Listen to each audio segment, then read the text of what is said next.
Taifa Stars oye!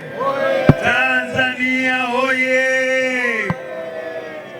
Mheshimiwa Waziri wa Habari, Utamaduni, Sanaa na Michezo, Mheshimiwa Mkuu wa Mkoa wa Dar es Salaam, ndugu zangu wana michezo, ndugu zangu waandishi wa habari, wachezaji wa timu ya taifa Jamhuri ya Muungano wa Tanzania, nimepewa dakika 2 na mimi nataka kuzitumia kumkaribisha Mheshimiwa Mkuu wa Mkoa kabla ya Mheshimiwa Waziri, lakini niseme jambo moja. Kwenye mashindano haya ya AFCON 2025 kule Morocco, malengo ya 4 kushiriki,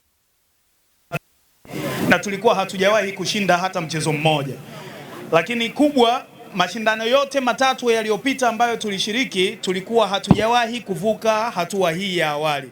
Kwa hiyo hili ndo lilikuwa lengo kubwa, lakini malengo yalikuwa mawili. Sasa lengo kubwa ambalo tulikuwa nalo ni kupita tupate kushiriki hatua ya 16 bora. Hii tuliipata.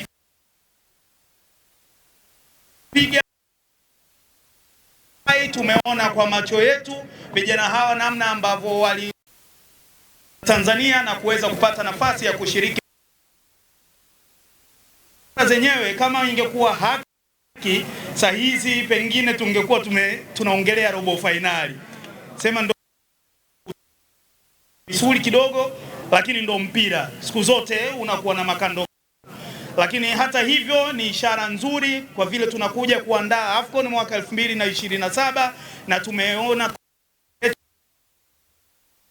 kama wachezaji lakini pia kama washiriki na washiriki tu. Kwa hiyo nitumie fursa hii kuwapongeza timu, niwakaribishe.